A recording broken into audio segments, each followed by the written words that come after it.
Hello and welcome to The Last Word. Is the Prime Minister's 4-page statement on the CAG coal allocation report an effective reply or clever evasion? That's the key issue tonight. With me from the government, the Minister of State for Planning, Ashwini Kumar. From the BJP, its national spokesperson and MP, Prakash Javadekar. From the CPM, senior Politburo member and MP, Sitaram Yechuri. And from the Financial Express, its opinion editor, Sunil Jain. Sunil Jain, before I go to the politicians, let me ask you for your quick overview of the Prime Minister's statement. Do you believe that he's effectively rebutted the CAG, or as the BJP claims, made matters worse? I think the Prime Minister has not been able to convince people that the method of allocation chosen by his government was a transparent or a fair one. There were 142 licenses and 14,000 applications. But I think what he's done very clearly is to take the battle back into the BJP camp. He's asked questions that the BJP needs to answer, which is why were your chief ministers opposing it? B, if it was so simple to do it, why didn't you do administrative, auctions? Why did you do auctions when you were in power? C, and last, if the BJP brought in a bill on coal nationalization and said that this could be changed, why didn't the BJP get it passed? So he's asked some very serious questions. The battle is back where it should be with the BJP. All right, Prakash Javadekar, let's first take up the comments the Prime Minister made about the screening committee method of allocation. The Prime Minister tried to rebut the CAG's claim that the screening committee lacked transparency, and he did so by saying that there were 6 parameters which determined the allocations, and these included feasibility of the project, the track record, financial and technical capabilities of the applicant, and the recommendations of state governments. Were you convinced by that answer that in fact it was a transparent process and not, as the CAG claims, opaque? Absolutely not convinced. If he would have actually happy with the process, then why the government decided to go for auction route? And we welcome that auction route because when you have a larger demand for a small resources, then the auction route is the best route. Can I interrupt? Our state government in Madhya Pradesh, one minute. No, don't interrupt.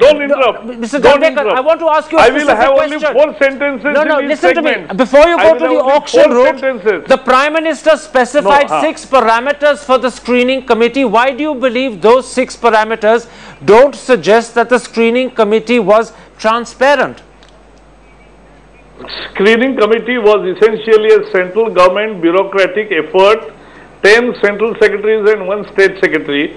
And when the Prime Minister as a coal minister puts his stamp on approval on each and every file of coal allocation, how can now go back to screening committee and state's opinion and any other's opinion or some junior officer's opinion? It is the responsibility, and he has said it. It is my responsibility, and that is why we are saying when you are responsible in your statement, you are blaming others, but yourself. Let's not collapse everything into one answer. Please take it step by step. Don't collapse everything into one answer, otherwise you'll confuse the audience. Let's stick for now to this question of the screening committee and whether it was opaque or whether it was transparent. Sitaram Yechuri, point 13 of the Prime Minister's statement is critical. He says, and I quote, "Any administrative allocation procedure involves some judgment, and in this case, the judgment was that of the many participants in the screening committee acting collectively." And then he adds,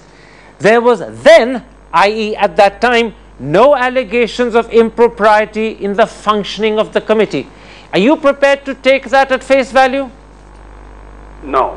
I'm not prepared to take that as a face value because I think this entire statement has been a very labored and a very unconvincing one, because I'll tell you why I don't take it as a state value. Forget allegations of impropriety. They were letters, official letters from some state governments, including the then government of West Bengal, saying that we had asked for 20, let's say, one coal block allocation for the purposes of electricity generation in the state and for the economic development. Only 6 were allocated, and we are surprised at this decision. That decision was taken by the screening committee. What the CAG reported was that the screening committee did not work out a modus operandi.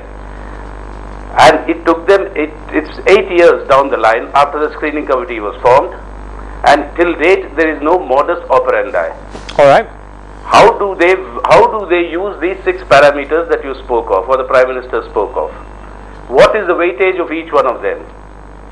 It says that the recommendations of the state governments is one of them, and the recommendations of the administrative machinery is another one of them. Which gets the weight? Okay. Now and this is the clarity that is lacking. All right. As you say, the Prime Minister has simply specified what the 6 parameters are, but he's given no clarity about the weightage, and therefore there is opacity still. Ashwini Kumar, we are talking about the screening committee method of allocation and the attempt made by the Prime Minister to rebut the charge by the CAG that it lacked clarity and transparency. Now, the truth is that of the 142 allocations, 25 have been cancelled, 58 have been issued show cause notices, the CBI has instituted a preliminary inquiry, and it's being said that some of the people who got allocations weren't deserving because they were gutka owners or CD manufacturers. Clearly, that suggests that no matter what attempt the Prime Minister makes to say that the process was transparent, that actually things went wrong. What kind of a perverse logic is that, Karan? I mean, the fact that any 1, 2 or 3 or 4 are eventually found to have been wrongfully obtained, that is the mines allocation, does that question the entire process? Supreme Court and High Court judges decide hundreds of cases. Some are on review found to have been wrongly decided, or in appeals the decisions are reversed. Do you tar the entire judicial process with the same brush? Now let me put the case in perspective. 218 allotments have been made since 1998. A few have been denotified, to some show cause notices have been given.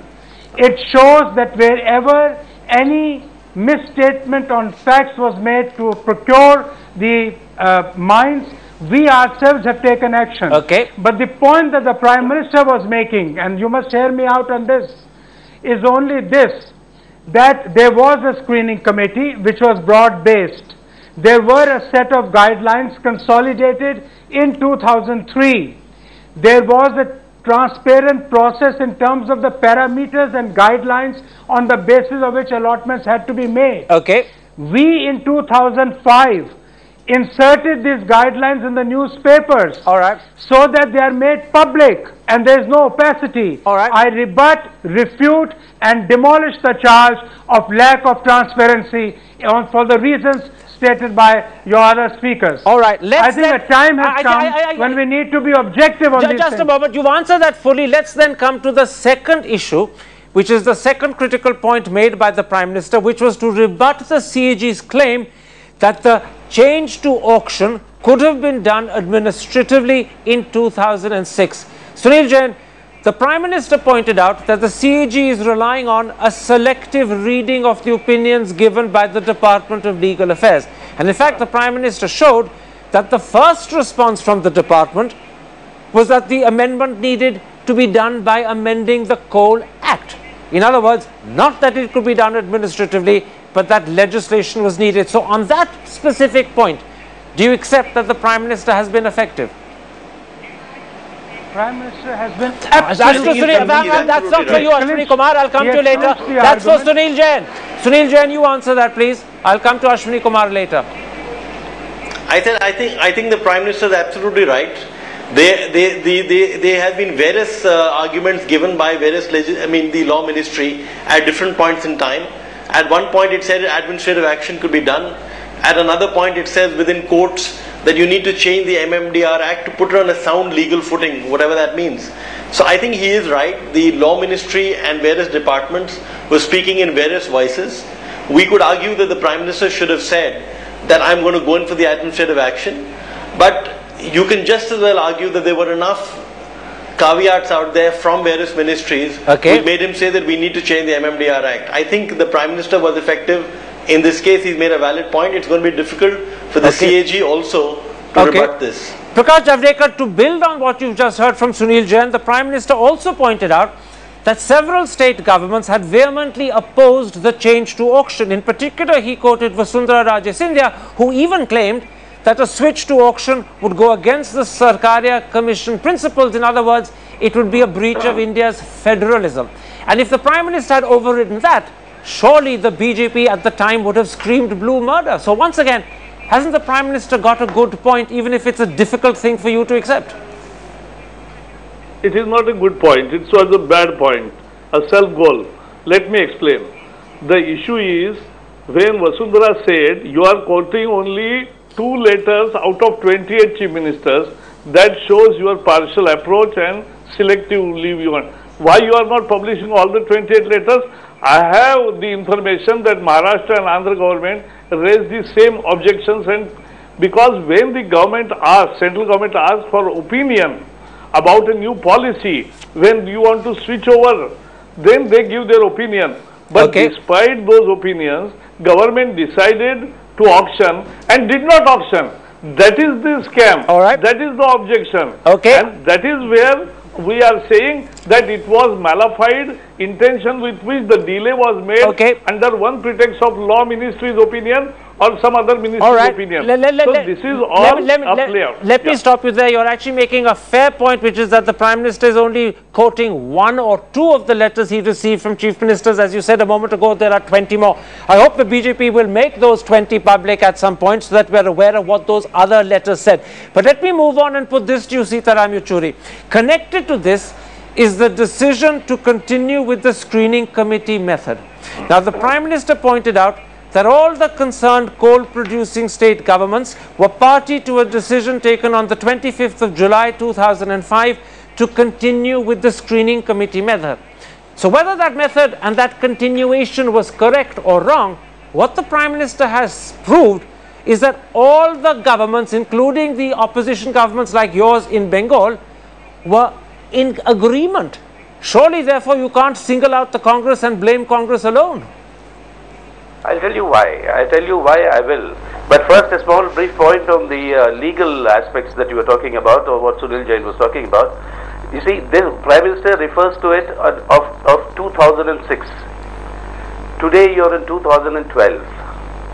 And don't tell me in these 6 years they could find no solution. Wait, hang on. I mean, that is completely specious. I'll put that to Ashwini Kumar in a moment. Come back to my question. I'm coming to your question. I'm coming to your question. Prime Minister says in 2005 the screening committee methodology had all the state governments on board. It could be. But while the screening committee was working, various governments, including the Lieutenant Government of West Bengal, raised a series of objections. Let me quote to you. No, but hang on a second. You're not answering my question. Forgive me, I'm interrupting you. The point I'm making is this, that on the 25th of July, all the state governments agreed to continue. What about that? If they all agreed to continue, then surely they all share the blame.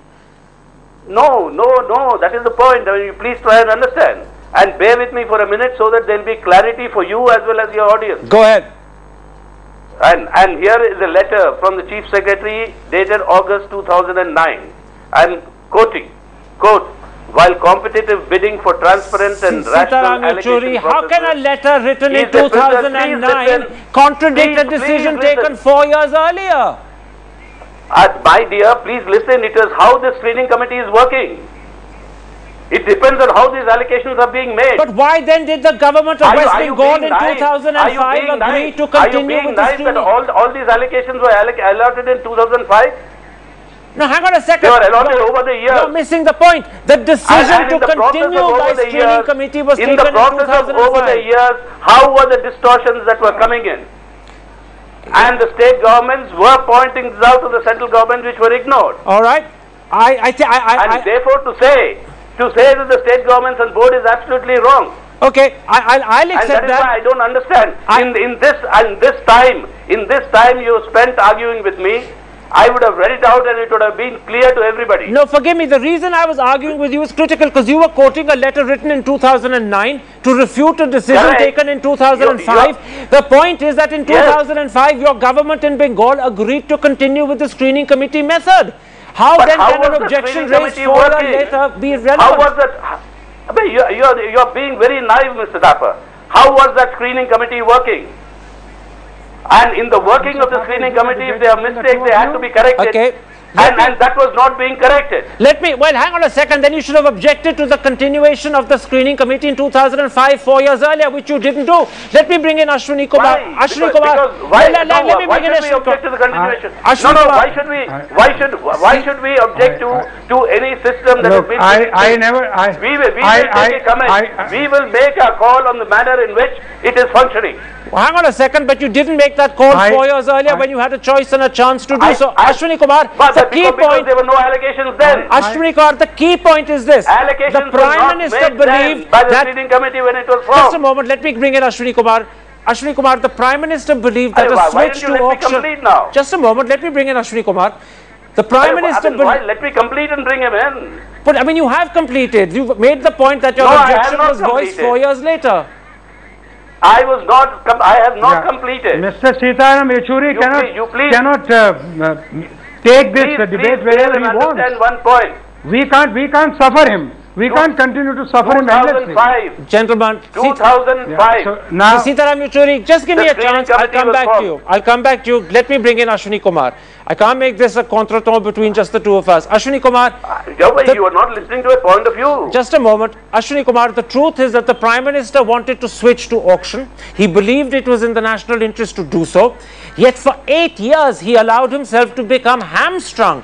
At the end of the day, this is the problem, that he proved to be ineffective in ensuring that something he knew that was in the best interest of the country happened. It didn't happen, and he has only himself to blame.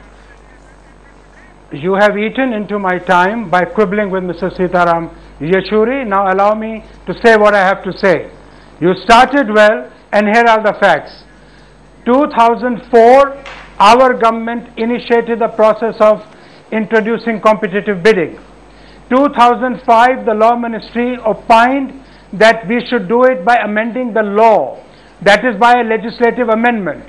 27th August, a second legal opinion was obtained saying you can do it by administrative instructions. In September 2006, a third legal opinion is given saying you must only do it by a legislative amendment. We framed the draft law in 2008 after consulting the state governments and the line ministries. But the point is, could you not speed it up? It took you 8 years to do. That's the inefficiency the Prime Minister showed. Not 8 years. Between 2005 and 2006 and 2008, it took 2.5, 3 years when the first draft was ready. The law wasn't passed till 2010. It wasn't notified till 2012. You do not make lawmaking at the drop of a hat. But you don't do it at snail's pace either. You did it so slowly that you were virtually crawling in Parliament. I am sorry. 2008 is the date. 2008 we framed the law. Okay. It went to the standing committee. Standing committee asked us to go back to the state governments. We went back to the state governments and we have now notified the law. It took time, but the Prime Minister has explained that there is no lawmaking by fiat. In a federal structure, you have to create consensus. I accept there is no lawmaking by fiat, but lawmaking can be a lot faster than what you did. In fact, many would say you moved at snail speed. We're going to take a break, gentlemen. We're going to take a break at that point, gentlemen. We're going to come back and talk about Mr. Chidambaram's no-loss theory. And I'll start with Sitaram Yechuri so that he can have the first full answer. And I promise I won't interrupt him. See you in a moment's time.